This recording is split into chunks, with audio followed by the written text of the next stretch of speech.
Hi friends, ఈరోజు టమాటా చారు చేయబోతున్నాం. అలా కావాల్సిన ఐటమ్స్ మునక్కాయ, ఇంకో సొరకాయ, ఇంకా క్యారెట్, ఇంకో ఒక ఉల్లిగడ్డ కోసుకున్నా, అల్లం పేస్టు.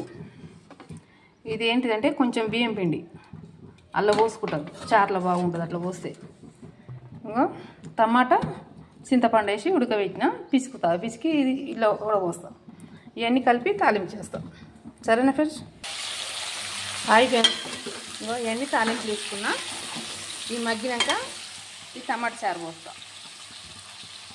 చారు పోసినాక ఇంకో ఇది కొంచెం బియ్యం పిండి ఇంకో కలిపి పెట్టుకున్నా.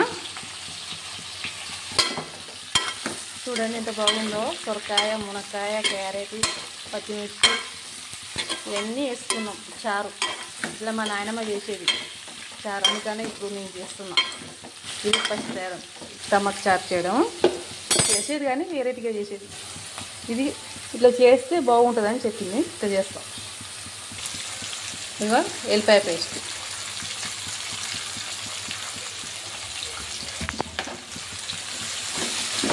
ఇందులోనే కారం వేస్తా. అట్లనే ఇక కారం వేసినాక బాగా మగ్గినాక చారు పోసేస్తా. ఈ ఎండాకాలం కూరలు తినబుద్ధి అవుతలేదు, చారు ఉంటేనే బాగుంటుంది. కారం వేసుకున్నా. ఇప్పుడు కారం ఉప్పు వేసుకుంటే ఈ మునక్కాయలు సత్తు కొట్టవు, మంచిగా ఉంటుంది. సప్ప కొట్టదు అట్ని వేస్తే. ఇప్పుడు చారు పోసుకుంటాం.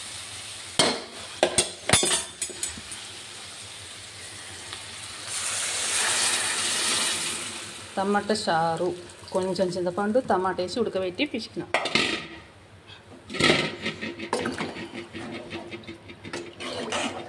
రెండు రోజులు తాగొచ్చు, ఖరాబ్ కాదు.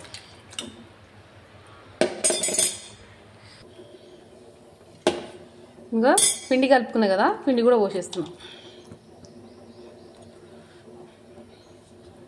ఇలా పోసి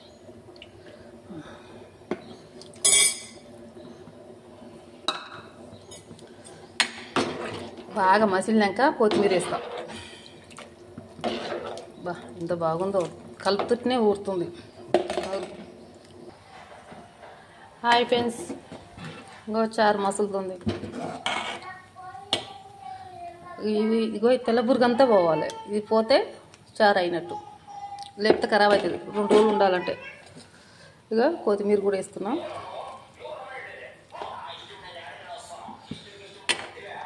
ఎంత బాగా వాసన వస్తుంది. చారు సూపర్ ఉంది. చారు ఇట్లా మీరు కూడా ట్రై చేయండి.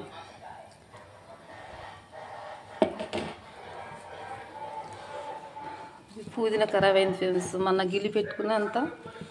ఇక మంచిది చేరుతున్నాం. ఊరం టమాటాలు వేసి కొంచెం చింతపండు వేసి చట్నీ చేస్తాం. సరేనా ఫ్రెండ్స్? చారు అయితే అయిపోయింది. జర 2 నిమిషాలు మరగబెట్టుకుంటే అయిపోతుంది.